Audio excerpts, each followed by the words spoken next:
자녀에 이어 동생 특혜 채용 의혹도 불거지자 중앙선관위가 국회 국정조사와 국민권익위 전수조사, 수사기관 수사는 수용하기로 했습니다. 다만 헌법적 관행을 이유로 감사원 감사는 거부하기로 했습니다.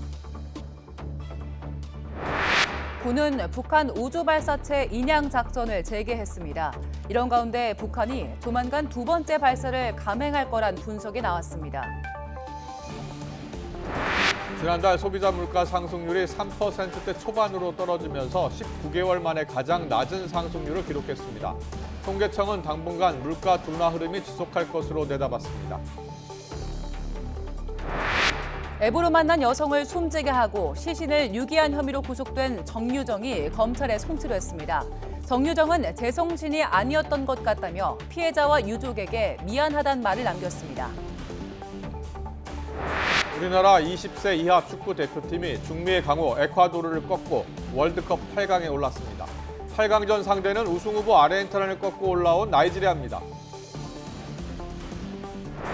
일본에선 열흘 일찍 장마가 시작됐고 그 여파로 제주와 남해안에 한때 강한 비가 쏟아졌습니다. 현충일 징검다리 연휴는 대체로 맑아서 날씨로 인한 큰 불편은 없겠습니다. 감사원은 자녀 특혜 채용 의혹 감사를 거부하기로 한 중앙선관위원회의 결정에 대해서 정당한 감사 활동을 거부하거나 방해하는 행위는 감사원법 제51조에 따라 지위 고하를 막론하고 엄중하게 대처할 것이라고 밝혔습니다. 감사원은 입장문을 내고 선관위가 담당하는 선거 관련 관리, 집행 사무 등은 기본적으로 행정사무에 해당하고 선관위는 선거 등에 관한 행정기관이므로 감사 대상에 해당한다면서 그동안은 선거 관리의 독립성을 존중하는 차원에서 감사를 자제해온 것이라고 강조했습니다. 중앙선거관리위원회 전수조사에서 추가로 자녀 채용이 드러난 퇴직 간부 4명의 자녀가 모두 아빠 소속 근무지에 채용됐던 걸로 파악됐습니다. 국회 행정안전위원회 소속 국민의힘 전봉민 의원실이 확보한 자료를 보면 선관위 전수조사 결과 인천시 선관위 2명, 충북도 선관위 1명, 충남도 선관위 1명 등 모두 4명의 퇴직 공무원 자녀가 각각 부친이 근무했던 광역시도 선관위에 경력으로 채용됐습니다. 이들의 부친은 앞서 의혹이 제기된 전현직 간부 6명 외에 추가로 전수조사에서 자녀 채용이 드러난 4급 공무원인데 통상 과장직을 맡고는 근무지 변경을 하지 않기 때문에 근무 당시 자녀가 채용됐을 걸로 추정됩니다. 전현희 국민권익위원장에 대한 감사원의 감사 내용 다수가 불문 결정이 내려진 것으로 알려졌습니다. 복수의 정치권 인사에 따르면 감사원 감사위원회는 어제 밤늦게까지 전현희 위원장 감사 결과에 대한 심의를 진행해 이같이 결정한 것으로 전해졌습니다. 감사원 감사는 전체 7명으로 구성된 감사위원회의 최종 의결을 거쳐서 확정되며 감사위원회에서 불문은 문제 삼지 않는다는 뜻입니다. 전현희 위원장에 대한 감사원의 감사 요지는 근태 불량과 추미애 전 장관 유권 해석 과정 부당 개입, 감사 방해 등 모두 4가지로 알려졌습니다. 감사원은 전 위원장 개인에 대한 감사 결과 모두가 불문 결정이 난 것은 아니기 때문에 최종 부결된 것은 아니라고 밝혔습니다. 온라인 앱으로 알게 된 또래 여성을 잔인하게 살해하고 그 시신을 유기한 혐의로 신상이 공개된 정유정이 오늘 검찰에 송치됐습니다. 취재진 앞에선 정유정, 제정신이 아니었다면서 유가족에게 사과했습니다. 직접 들어보시겠습니다. 피해 여성을 범행 대상으로 특정한 이유가 뭔가요? 피해자와 유가족들에게 정말 죄송합니다. 제정신이 아니었던 것 같습니다. 죄송합니다. 할 말이 없습니다. 죄송합니다. 검찰 조사에서 성실히 조사에 임하겠습니다. 지난달 소비자 물가 상승률이 3%대 초반으로 떨어졌습니다. 19개월 만에 가장 낮은 상승률인데요. 통계청은 당분간 물가 둔화 흐름이 지속될 걸로 전망했습니다. 보도에 오인석 기자입니다. 소비자 물가 둔화 흐름이 넉 달 연속 이어졌습니다. 지난달 물가는 1년 전보다 3.3% 상승했습니다. 2021년 10월 3.2% 이후 19개월 만에 최저치입니다. 지난 1월 5%를 넘었던 소비자 물가는 2월과 3월 4%대, 4월에는 3%대로 둔화했습니다. 석유류가 1년 전보다 18% 내렸습니다. 지난달 경유는 24%, 휘발유 16.5%, 자동차용 LPG는 13.1% 떨어졌습니다. 석유류가 물가 상승률을 1%포인트가량 떨어뜨린 것으로 나타났습니다. 농축수산물도 0.3% 하락했는데 돼지고기가 8.3%, 국산 쇠고기는 6.4% 떨어졌습니다. 전기요금 인상 등과 맞물려 전기가스 수도는 23.2%가 올라 2달 연속으로 20%대 오름세가 이어졌습니다. 월세와 전세 등 집세는 1년 전보다 0.6% 상승했는데 최근의 전세값 하락세 영향으로 전월 대비로는 0.1% 하락했습니다. 물가의 기조적 흐름을 보여주는 근원 물가도 전월보다 상승폭이 줄었습니다. 국제 유가를 비롯한 국제 원자재 가격, 국제 상황, 환율 등의 불안 요인은 있을 수가 있겠지만 특별한 요인이 없다고 하면 당분간은 이제 안정세를 보일 가능성이 높다고 보입니다. 정부는 품목별 수급 여건을 점검해 물가 안정 기조 안착에 주력하기로 했습니다. 전기요금 인상에 따른 에너지 비용 부담 완화를 위한 지원을 강화하고 에너지 절약 캠페인을 집중 추진해 나가기로 했습니다. YTN 오인성입니다. 한국은행은 소비자 물가 상승률이 올해 중반까지 뚜렷한 둔화 흐름을 보이다가 이후 다시 높아지면서 연말에는 3% 내외를 보일 걸로 전망했습니다. 김웅 한은 부총재보는 오늘 물가 상황 점검 회의를 주재하고 5월 소비자 물가 상승률은 예상대로 기저효과 영향으로 뚜렷한 둔화 흐름을 이어갔다고 평가했습니다. 또 물가 상승률이 올해 중반까지는 뚜렷한 둔화 흐름이 이어지면서 2%대로 낮아질 가능성이 있지만 이후 다시 높아져 등락하다가 연말쯤엔 3% 내외 수준을 나타낼 걸로 전망했습니다. 추경호 부총리 겸 기획재정부 장관은 부진했던 수출이 일부 개선될 조짐이 보인다고 진단했습니다. 추경희 부총리는 오늘 대외 경제장관 회의에서 지난달 수출은 조업일 감소 등으로 두 자릿수 감소율이 이어졌지만 일부 긍정적인 조짐이 있다며 이같이 밝혔습니다. 주 부총리는 그동안 주요 수출 부진 요인으로 작용하던 대중 수출이 지난달 올해 들어 최대치를 기록했고 반도체는 가격 하락에도 수출 물량이 확대됐다고 설명했습니다. 다만 대외 불확실성이 여전하다며 투자 유치와 경제 협력 확대 등 정상회의 후속 조치를 강화하고 통상 저변을 넓혀 수출 회복의 모멘텀을 강화해 나가겠다고 밝혔습니다. 경기도는 김포시와 파주시에서 말라리아 군집 추정 사례가 발생하면서 말라리아 경보를 발령하고 해당 지역 거주자와 방문객들에게 말라리아 감염 예방에 대한 각별한 주의를 당부했습니다. 군집 추정 사례는 말라리아 위험 지역 내에서 2명 이상의 환자의 증사 발생 간격이 30일 이내이고 거주지 거리가 1km 이내인 경우를 말합니다.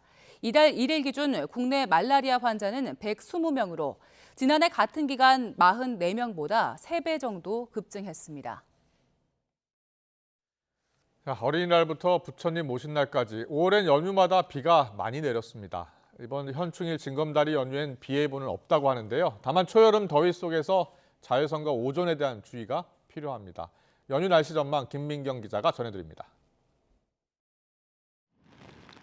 5월에 맞은 두 번의 연휴는 비바람 속에 지나갔습니다. 일반적인 비가 아닌 소형 태풍급, 장마급의 강한 비였습니다. 발달한 저기압이 한반도를 지났던 어린이날에는 사흘 동안 제주 산간에 무려 900mm의 물폭탄을 뿌렸고 부처님 오신 날 연휴에는 남서쪽에서 유입된 따뜻하고 습한 공기와 북쪽에서 내려온 찬 공기가 충돌해 전북과 충남에 200mm가 넘는 비가 내렸습니다. 하지만 이번 현충일 징검다리 연휴에는 오랜만에 맑은 날씨를 맞을 수 있을 전망입니다. 이번 주말 동안에는 이동성 고기압의 영향을 받으면서 전국이 대체로 맑은 날씨를 보이겠는데요.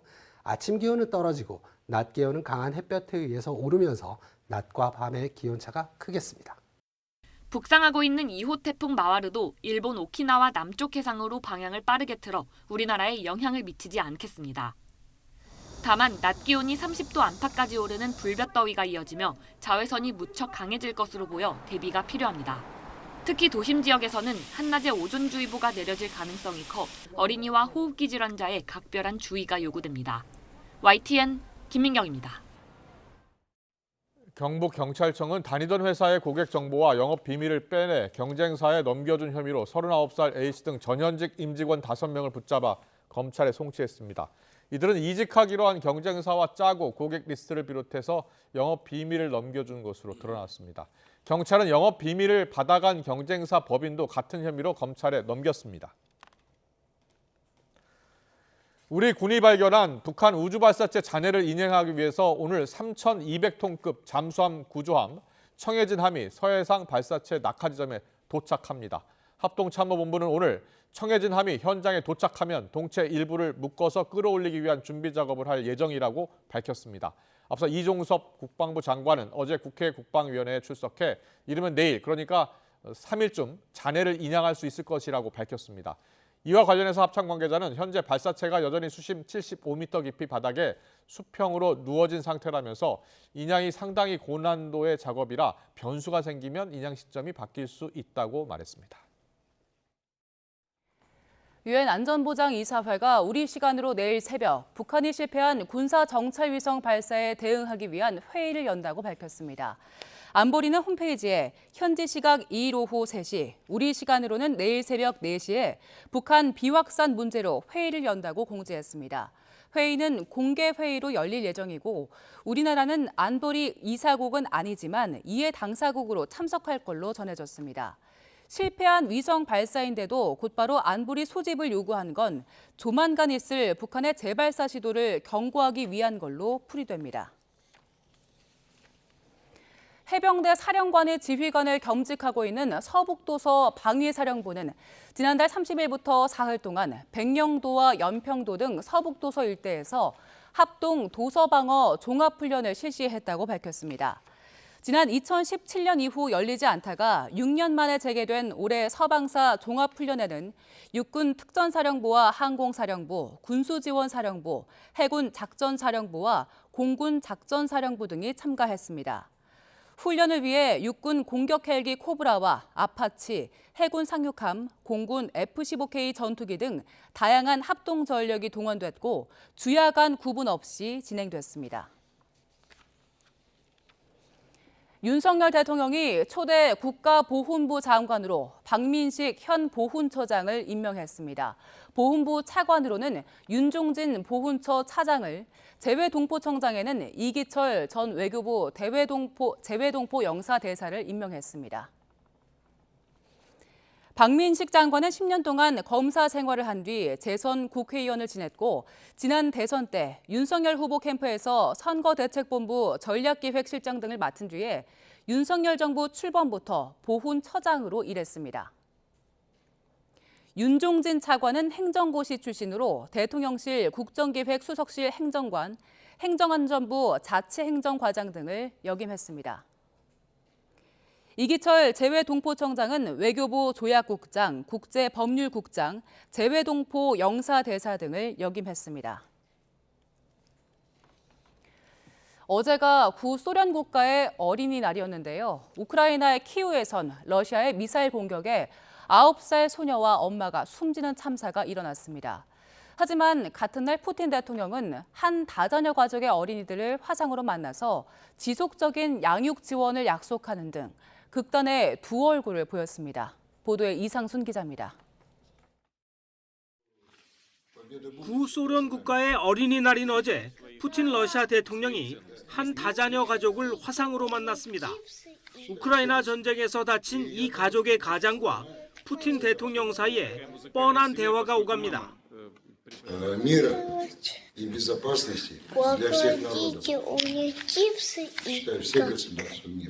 Так и есть, Григорий Александрович, так и будет, как вы сказали. Здесь нет никаких сомнений, потому что мы защищаем свою землю, своих людей и свои ценности. Здесь нет никаких сомнений, даже не о чем говорить.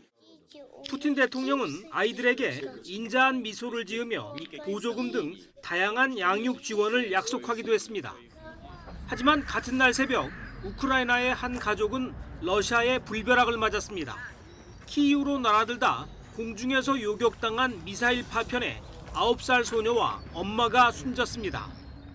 Ми ніколи не думали, що особливо в день захисту дітей, щоб обстрілювали і гинули діти. Це як для мами, на превеликий жаль, саме болюче, що могло статися. 이번 공격으로 적어도 3명이 숨졌고 아파트와 학교, 어린이 병원 등이 부서졌습니다. 우크라이나의 대반격이 임박한 가운데 러시아는 지난달에만 17차례나 키이우를 공격했습니다. We have weeks long, every day the Russians send their kamikaze drone and missiles to our hometown, and a lot of people killed, a lot of buildings destroyed. We have a big part of people who have an injury. 유엔에 따르면 지난해 2월 개전 이후 적어도 525명의 어린이가 숨졌고 그중 지난달에만 6명이 숨졌습니다. 젤렌스키 우크라이나 대통령의 부인 젤렌스카 여사는 러시아의 이번 공습 직후 트위터를 통해 평온한 여름날의 추억이 될 어린이날이 러시아의 범죄로 얼룩졌다고 안타까워했습니다. YTN 이상순입니다.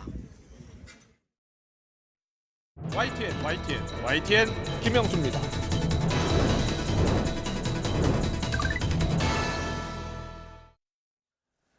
중앙선거관리위원회 직원 자녀들의 특혜 채용 관련 의혹이 또 나왔죠. 전수조사로 확인됐었던 전직 간부 4명의 자녀, 알고 보니까 모두 아빠 소속 근무지에 채용된 겁니다. 선관위는 이틀 전에도 자녀 채용으로 문제가 된 사무총장, 사무차장 등 고위직 간부 4명에 대해서 조사했고 수사도 의뢰키로 했습니다. 선관위는 현재 국가공무원법 17조 선관위 소속 공무원 인사사무에 대한 감사는 선관위 사무총장이 실시한다. 이 규정에 따라서 지금 자체 감사를 벌이고 있습니다.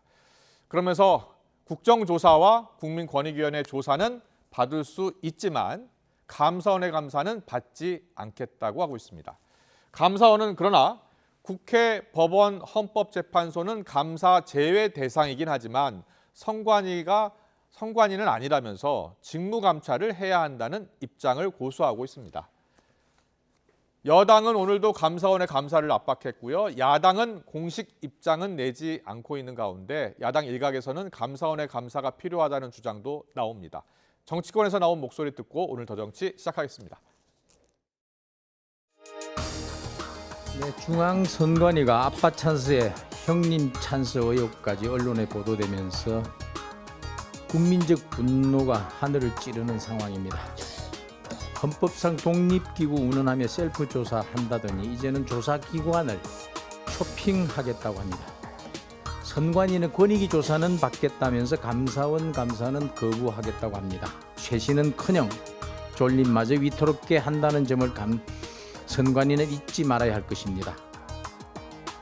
문제가 드러나면은 저는 일벌백계하는 것이 맞다. 그리고 중앙선관위 역시 헌법기관이기 때문에 툭하면은 그런 부분에 있어서 감사원 조사를 안 받겠다는 것이 기본적으로 중앙선관위의 어떤 가지고 있는 특성이랄까 그런 모습을 계속 행태를 보이는데 그건 옳지 않다고 생각합니다. 자, 오늘의 전국 현안 짚어보겠습니다. 이태규 국민의힘 의원, 안민석 더불어민주당 의원 나와 계십니다. 어서 오십시오. 안녕하세요. 안녕하세요. 네, 안녕하십니까. 선관위 고위직 직원 자녀 지금 특혜 채용 의혹이 계속 불거지고 있는데요. 오늘 이제 감사원의 감사를 받을지 안 받을지를 논의를 했는데 결론이 났습니다. 감사원 감사는 받지 않겠다는 겁니다. 자, 감사원의 감사 거부 여기에 대해서는 어떤 생각이세요? 민주당은 공식 입장은 아직 없는 것 같더라고요. 그럼 제 개인적인 입장은 의견을 말씀드려야 되겠네요. 예. 감사원 감사를 안 받겠다고 오늘 발표한 것은 또 한 번 실망을 준 것입니다. 조금 전에 박대출 그 의원님 말씀에 제가 100% 공감을 해요.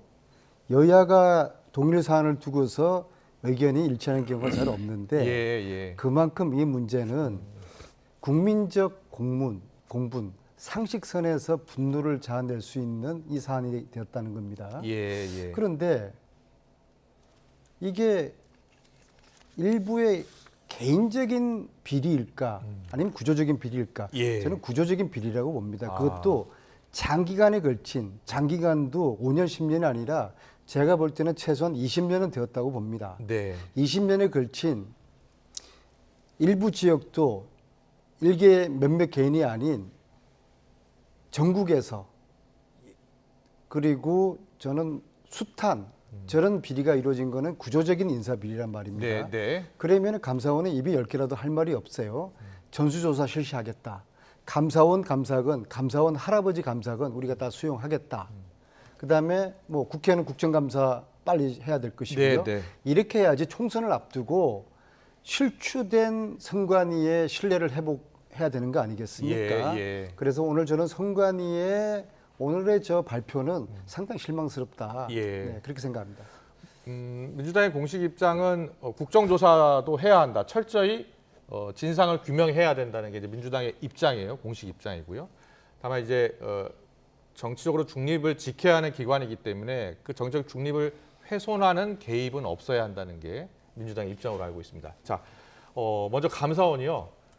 감사를 하겠다라고 했는데 선관위는 감사는 못 받겠다는 겁니다. 거기에 대한 생각은 어떠세요? 저는 일단 감사 받고 안 받고 이전에 지금 이 선관위의 자녀 특혜 채용 문제를 국민들이 어떻게 바라보고 있는지, 우리 청년들이 얼마나 분노와 좌절을 느끼고 있는지 이런 부분을 좀 잘 알았으면 좋겠다. 선관위가 그런 측면에서 지금 선관위의 태도는 아직도 정신을 못 차리고 있다. 이렇게 좀 말씀을 드리고요. 이것이 아빠 찬스, 또 형님 찬스, 또 근무지 세습. 정말 고려시대 때의 음소제도를 완벽하게 복원한 집단이 지금 선관위가 되고 있는 거거든요. 그러면 지금 감사원 감사를 못 받겠다고 하는데 다른 조사는 또 받겠다고 하는 거지 않습니까? 국민권익위원회 조사 받고요. 국정조사도 성실히 받고. 그것도 제가 볼 때는 이제 자기들이 선별해서 받겠다고 하는 것 자체가 정말 굉장히 권위적이고 시대착오적인 발상이다. 그리고 감사원법 24조에 직무감찰을 규정하고 있습니다. 그 직무감찰의 범위가 있는데 거기 예외 대상에 국회와 법원과 헌법재판소는 직무감찰 대상에서 예외가 돼 있고 선관위는 예외가 아닙니다. 그런데 이것을 이제 95년도에 이 조항을 논의할 적에 선관위를 어떻게 볼 것이냐, 삼권 분립 취지에 따라서 행정기관이 아닌 걸로 봐야 되느냐, 이런 이제 그 토론이 있었습니다. 그랬을 적에 이제 법원은 사법 작용을 하는 것이고 국회는 입법 작용을 하는 것이기 때문에 이것은 그 직무감찰 대상에서 제외돼야 하지만 선관위는 기본적으로 집행기관의 성격을 갖고 있기 때문에 행정기관이다. 이렇게 성격 규정을 끝냈습니다. 그렇기 때문에 감사원의 직무감찰 대상에 포함시킨 것입니다. 그래서 이 법 취지대로 하면 선관위는 감사원의 감사를 받는 것이 마땅합니다. 그 법의 취지를 떠나서 국민 정서라는 게 있지 않습니까? 국민 정서는 뭐 여야 입장도 같은 생각인 것 같습니다. 좀 철저하게 진상 조사가 필요하다. 그래서 국정조사는 여야가 지금 같이 추진하기로 한 거죠. 선관위가 감사원 감사를 거부하는 그 논리로 그 인사를 아까 이태규 의원님 말씀하신 세계 견해 있지 않습니까?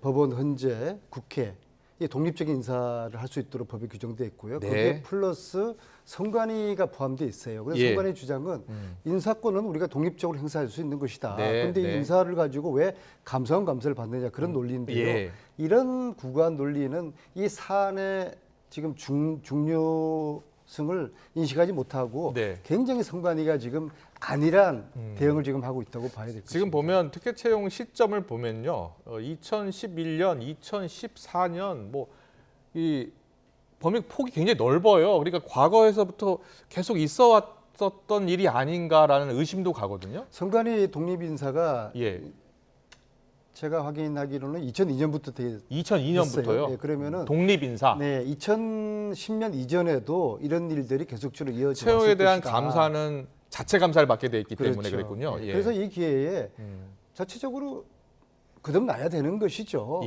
그래서 전수조사도 수용하고 감사원 조사도 수용해야 될 텐데 권익위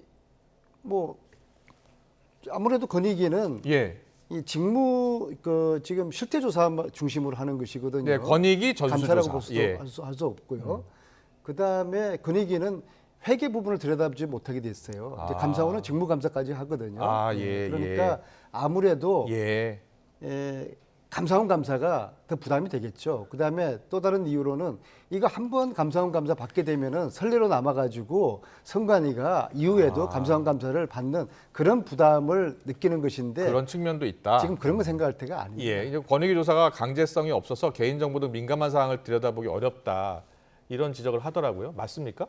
현재 국민권익위가 이제 그 청탁 금지 사항, 네. 또 이해 충돌 금지 이 사항에 대한 업무를 관장하는 부처이기 때문에 거기에 따라서 이제 조사를 할 수 있지만 그 조사에 있어서의 감사원만큼의 강제성이라든지 또 전문성이라든지 이런 부분은 아무래도 떨어질 수밖에 없기 때문에 감사원 감사가 필요하다는 것이고요. 그 아까 지금 이제 안민석 의원님 말씀하셨지만 저희가 파악한 바로는 선관위가 과거에도 감사원의 직무 감찰을 받은 전례가 있습니다. 그 전례가 또 채용 비리 관련해서 감사원 직무 감찰을 받은 전례가 있기 때문에 그게 언제예요? 2019년으로 제가 알고 있습니다. 그렇기 때문에 지금 선관위의 주장은 설득력이 없는 것이고요. 그다음에 이제 그 국가공무원상의 인사에 대한 그 감사는 선관위의 사무총장이 이렇게 실시하도록 돼 있는데 중요한 것은 지금 사무총장과 차장이 다 인사 비리 문제로 다 물러난 상태도 공석입니다. 수사 의뢰돼서 경찰이 이 수사에 사람들이 나설 것 같아요. 자기가 감사 대상인데 누구를 감사하겠다는 것입니까? 그렇기 때문에 말이 안 되는 부분이고요. 또 이게 국가공무원법하고 감사원법하고 만약에 충돌이 된다면 선관위가 정말로 스스로의 황골탈퇴와 쇄신 의지가 있다면 자기들한테 불리한 법을 선택해서 감사를 받는 것이 국민의 이해를 구하는 올바른 자세죠. 알겠습니다. 여야 국정조사는 그러면 언제 지금 논의는 시작했고요. 언제부터 시작할 것 같습니까? 뭐 이런 거를 시작할 필요는 없죠. 지금도 그 이태규 의원님하고 저하고 뭐 똑같은 입장이지 않습니까? 뭐 여야 지도부도 마찬가지고요. 이런 사안은 신속하게 빨리 진행을 해야 되는 것이죠. 특히 이제 선관위는 가랑비만 맞으려고 하는데요. 소나피건 태풍이건 다 맞겠다. 우리가 국민 신뢰를 이렇게 이런 마당에 우리 이제 할 말 없습니다. 민주주의의 꽃 선거인데요. 그 선거를 관리하는 중앙선관위에서 이런 의혹이 터졌다면 명명백백하게 밝혀져야겠죠.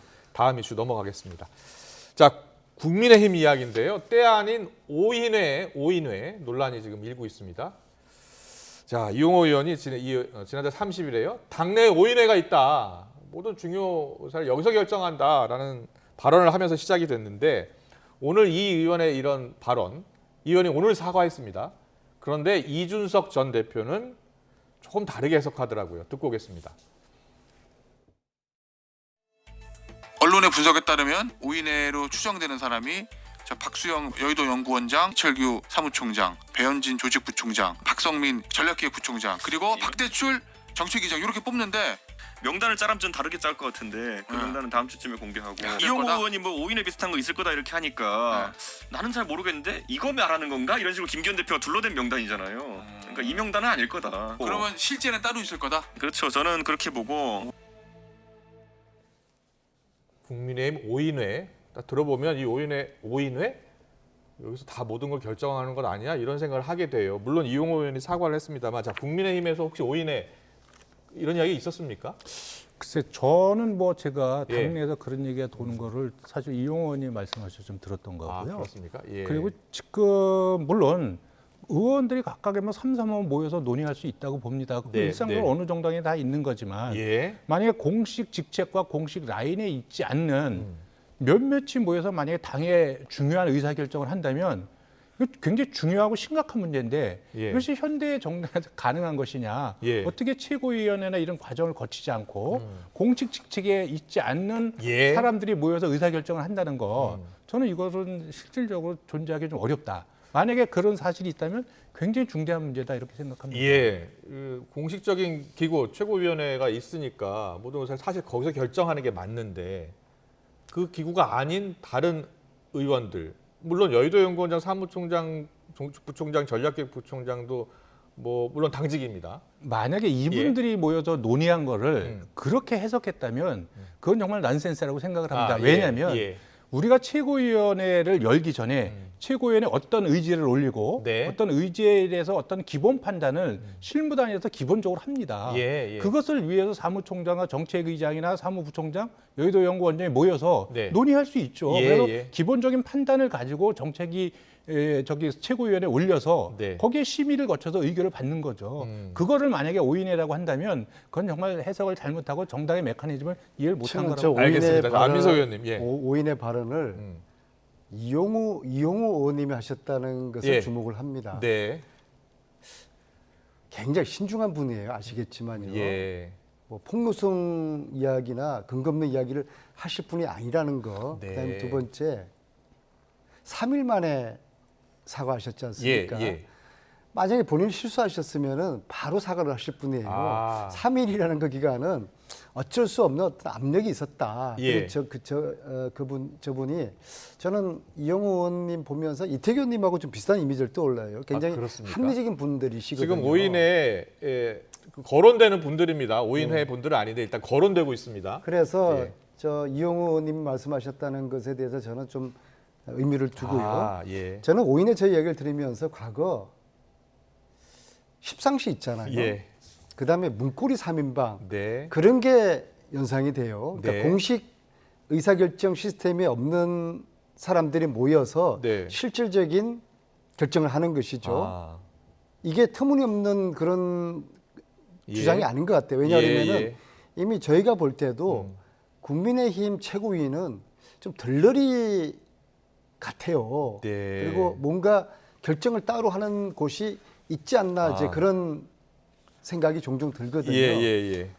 이준석 의원님이 다섯 분을 누구를 지칭할지 모르겠지만 그래서 이준석 전 대표가 누구를 뭐 다음 주 자신이 생각하는 명단을 이야기한다고 누구를 하니까요. 이야기하든지 간에 이 논란의 핵심은 윤핵관 논란입니다. 윤핵관이라는 것이 대통령이랑 가까운 분들이 공식 기구와는 상관없이 중요한 의사결정을 해왔다. 거기다가 플러스 천공인이 그다음에 건진 법산이 법사들 이야기들 그런 이야기들 쭉 현재까지도 이어지지 않습니까? 특히 최근에 경찰이 그 관사 출입했던 천공인 관련해 가지고 언론인을 포함해서 7명이나 허위 사실을 고소해 놓고 정작 천공은 그냥 서면 질의로 끝나지 않았습니까? 완전히 천공 봐주기죠. 이런 것들이 이런 비선실세 라인에 의심을 증폭시키고 있다. 그리고 이런 오인의 논란도 그런 연장이다. 알겠습니다. 그렇게 좀 보고 있습니다. 이런 당내 논란을 어떻게 뭔가 해명이 있거나 해야 되는 건 아닌가요? 아니 근데 만약에 실체가 없는데 실체가 없는 것을 해명하라고 하면 그거야말로 무리라고 볼고요. 아까 화면에 나온 그분들은 당의 공식 당직자입니다. 그분들이 뭐죠 실무 단위에서 회의를 했다면 그건 정상적인 당무 집행 행위죠. 그걸 가지고 비선이다? 그건 정말 있을 수 없는 해석이라고 알겠습니다. 봅니다. 비선이라 하면 자기 직책을 갖지 않은 사람들이 영향력을 행사했을 경우에 그렇죠? 누군지 모르겠지만 이제 5인에도 나오고 7일에도 나오고 또 다시 이준석 전 대표도 나오고 라디오 그럴 인터뷰에서 그런 얘기를 하더라고요. 어떤 회가 나올지 잘 모르겠다. 하지만 본인이 생각하는 뭐 명단을 이야기한다고 하니까요. 그때 어떤 명단 나오는지 보고서 이야기 나눠보겠습니다. 민주당 상황 넘어가겠습니다. 자, 비명계 일각에서 이재명 대표가 제명인의 마을 이장직에서 내려와야 한다. 그리고 강성 지지층과 거리를 둬야 한다라고 주장하고 있잖아요. 그런데 우상호 의원이요 이런 말을 했습니다. 듣고 오겠습니다. 제명인의 마을은 제명인의 마을이잖아요. 그럼 제명이가 이장하는 게 맞지. 상원의 마을은 상호가 이장하고 뭐 그런 걸 가지고 너는 너무 작은 걸 가지고 접근하는 것은 너무 지금 민주당이라는 큰 당을 어떻게 운영할 거냐에 대한 얘기가 아니라 저는 사실 별로 정치적 담론에 올라올 내용들이 아니라고 봐요. 제명인의 마을은 제명이가 사는 마을인데 네 마을을 나가라고 하는 건 가도하잖아요. 네, 이재명 대표 내려와야 한다. 그런 뭐 일부 의원들이 있는데 또 다른 의원들 같은 경우는 우선 뭐 제명인의 마을 이재명 대표를 강력하게 지지하는 지지층이 있는 곳인데요. 거기서라도 내려와라 뭐 이렇게 하는 분도 있는 것 같은데 후원금 얘기가 나왔어요. 이재명 대표가 후원금 모금에 들어가자 단 29분 만에 1억 5천만 원 모였다고 하더라고요. 자, 전체적으로 이 제명인의 마을에 대해서 어떻게 생각하세요? 두 가지 측면에서 말씀드리겠는데요. 첫째로 지금 민주당의 위기지 않습니까? 돈봉투 코인으로 쓰나미가 몰려왔는데 친명 비명 이렇게 집안 싸움 할 때가 아니에요. 뭐 제명인의 마을에 이장을 누가 하면 어떻습니까? 그다음에 대의원 제대 폐지 논란이라든지 그리고 특히 상임위원장을 누가 하느니 이런 것들 가지고 지금 싸울 때가 아니 정말 한심한 거예요. 예, 그래서 저는 이제 저런 논란 자체에 대해서 저는 관심을 두고 싶지 않고요. 그다음에 두 번째로 지금 저희들이 해야 될 것은 검찰 정권과 맞서는 일과 더불어 진보 정치에 커다란 아젠다를 끊임없이 던지고 국민들에게 공감받고 그걸로 총선에서 표를 얻어야 되는데 그게 지금 실종이 돼 버렸어요. 그리고 지금 말씀하신 이재명 대표에 대한 후원금 뭐 29분 만에 1억 5천. 1억 5천. 이게 이제 뭐 시간이 중요한 게 아니라 아마 그랬던 것 같아요. 평균 후원금이 한 3만 원이었다는 거. 다 소액인 거예요. 그렇군요. 그러니까 99%가 10만 원 이하 소액이었다는 거예요. 그런 면에 있어가지고 야당 대표로서의 굳건한 지위를 유지하고 있다. 야당 탄압, 이재명 대표에 대한 검찰의 탄압에도 불구하고 과거 작년에 77.7%로 당대표 당선됐을 땐 그 정도의 위상과 견고함은 리더십은 유지하고 있다. 그렇게 봐야 할 것 같습니다. 근데 원래 후원금을 모금할 때입니까? 요즘이? 원래 그렇습니까? 모금 시기가 뭐 정해져 있는 아니 건 그런데 아닌데. 후원금 29분 만에 1억 5천만 원이고 99.9%가 10만 원 이하 소액이라고 하더라고요. 저는 뭐 저거는 이제 그 소위 지금 이재명 대표의 그 강성 핵심 지지층 개딸들, 소위 개딸이라고 하는 분들의 개딸들의 어떤 개혁의 딸입니다. 그 조직력, 결집력을 보여주기 위한 사전에 준비된 저는 이제 퍼포먼스다 이렇게 그렇게 이해를 하고 있고요. 그다음에 이제 아까 안민석 의원님도 말씀하셨지만 이 제명인의 마을이든 뭐든 간에 이것이 어떤 정치인의 어떤 팬클럽이나 지지자 모임이 있는 것은 저는 아무 문제가 없다고 생각이 들고 오히려 잘 권장할 부분이라고 보지만 지금 우리 정치에서 문제가 되고 있는 것은 이 팬클럽이나 이런 것이 정도를 넘다 보니까 강성 팬덤으로 바뀌고 이게 때에 따라서는 폭력적으로 바뀌기 때문에 이제 문제가 심각한 거거든요. 그렇기 때문에 과연 이제 우리 정치 발전이나 우리 정치의 리더가 되고 싶어하는 분들이 있다면 본인을 둘러싼 이 강성 팬덤, 지지층 이 부분에 갇혀 있을 거냐 아니면 이 부분을 넘어설 수 있을 것인가 여기에 대한 이제 자기 판단과 고민이 필요한 시점이 현재 한국 정치의 상황이 아닌가 저는 그렇게 생각을 합니다. 알겠습니다. 계속해서 오늘 나온 갤럽 여론조사 살펴보고 가겠습니다. 윤석열 대통령 지지율은 2주 연속 하락을 했습니다.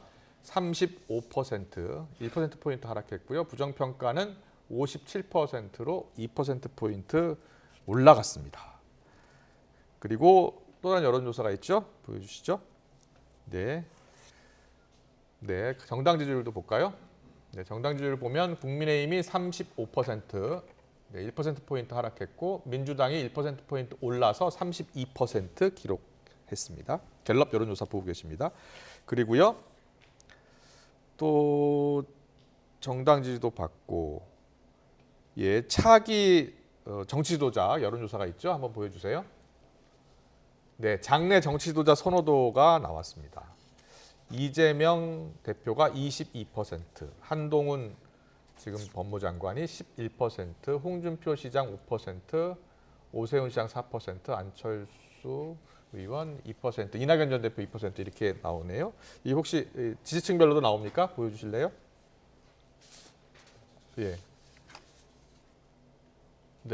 국민의힘 지지층부터 볼까요? 그러면 한동훈 장관이 25, 홍준표 시장 9, 오세훈 시장 7 이렇게 나왔네요.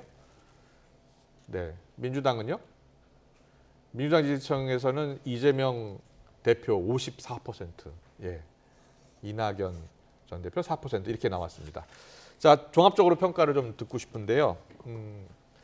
먼저 뭐부터 말씀하세요? 마지막 작업부터 보면요. 장내 정치 지도자. 일단 저는 저 응답 결과가 크게 의미가 없다고 보는 게요. 지금 이 시점상 이 시점상 한참 남았는데, 근데 저게 압도적으로 이재명 대표가 나올 수밖에 없는 게 이게 이제 보기 응답이 아니라 이 다음 중 누구를 선호하느냐 보기 응답이 아니라 자유 응답이었기 때문에 조사 방법 큰 걸로 높아지고요. 그 다음에 이제 윤석열 대통령의 지지도 한번 보여주시겠어요? 윤석열 대통령 지지율 보여주세요. 저게요. 네. 저는 저희 민주당이 지금 위기에 몰려서 쓰나미를 맞고 있는 이 상황에 비해서 네. 정상적이라 하면은 여당 대통령의 지지율은 지금 한 50% 최소한 50% 넘어가는 게 정상인데 네. 저희들이 이렇게 소위 말해서 죽을 쓰는데도 저렇게 지지율이 낮은 것은 예. 정말로 심각한 대통령 리더십에 문제가 있다는 생각 들고요. 알겠습니다. 근데 지금 이제 시작에 불과합니다. 예. 다음 달에 후쿠시마 오염수가 방류가 되면은 저는 크다는 위기를 맞을 것이라고 보고요. 예. 이 문제를 대통령실이나 정부 여당이 그리고 국힘이 자꾸 후쿠시마 오염수 이것을 일본의 대변인처럼 그렇게 허용하면 안 된다고 생각합니다. 네, 이태규 의원은 어떻게 평가하세요? 일단 뭐 차기 주자 관련돼서는 예. 지금 뭐 대통령 임기가 이제 1년 같이 났기 때문에 그리고 앞으로 총선이나 지방선거에 중요한 정치 일정이 있는 상황에서 네. 지금 차기 주자의 어떤 지지율이 나온다는 건 저는 정치적으로 의미를 부여하기 어렵다. 예. 다만 그럼에도 불구하고 이제 자유응답형 조사에서 이재명 대표가 22% 또 네. 한동훈 장관이 11% 나왔다는 것은 고정 지지층을 갖고 있다. 이런 뭐 해석이 좀 가능하다고 보여지는 거고요. 네. 지금 대통령의 국정 지지도가 완만한 상승세를 보였다가 다시 완만하게 내려갔습니다. 1%씩. 그렇지만 그것이 오차 범위 내이기 때문에 이걸 가지고 지금 어떤 추세를 확정적으로 평가하기는 어렵다. 다만 아까 저기 금방 안민석 의원님께서 말씀하셨다시피 지금 야당의 문제점이 집중적으로 부각이 되는 시점에서 그래서 대통령의 국정 지지도나 여당의 지지율이 이렇게 만족할 만한 수준이 아닌 거, 이 부분은 여권에서 경계할 부분이다. 이렇게 그리고 더 많은 고민이 필요하다. 이런 생각을 하게 됩니다. 알겠습니다. 특히 검찰 권력을 휘두르고 있는 한동훈 장관이 2등이라는 점이 이제 걱정이 돼요. 1등을 더 혹독하게 탄압하지 않을까. 알겠습니다. 네, 여론조사까지 살펴봤습니다. 오늘 정치권 이슈는 여기까지 듣겠습니다. 이태규 국민의힘 의원, 안민석 더불어민주당 의원과 함께했습니다. 잘 들었습니다. 고맙습니다. 네, 고맙습니다.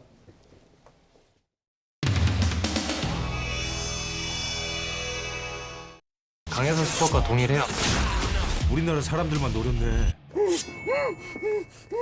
넌 납치된 거야. 넌 납치된 거야. 범죄도시라는 영화 속 강해상이라는 악당 캐릭터가 남긴 명대사입니다.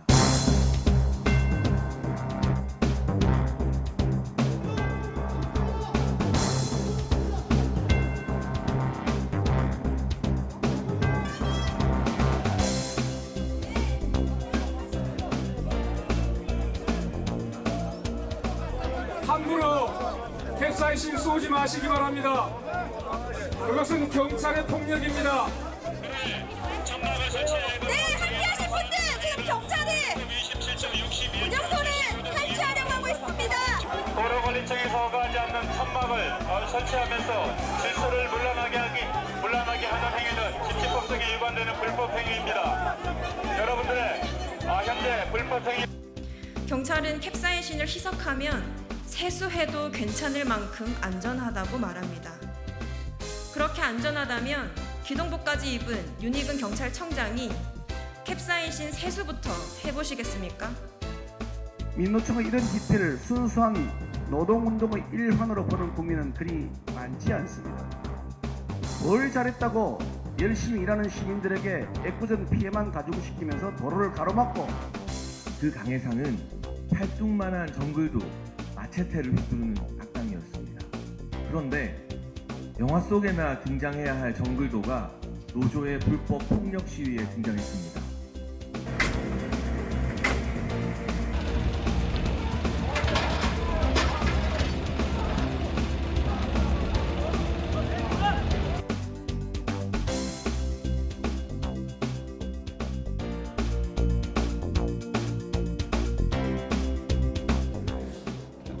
다시 야만의 시대, 폭력의 시대가 도래한 것 같습니다.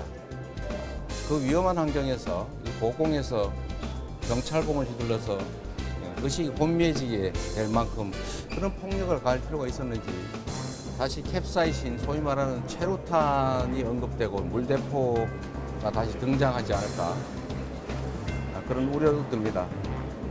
꼬리를 흔드는 그들의 사태.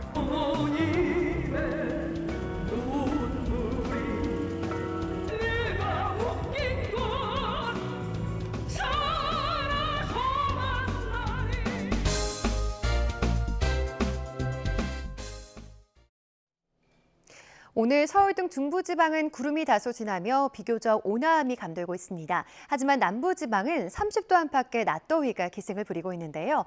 양산의 기온이 33.5도까지 올라서 전국에서 가장 덥고요.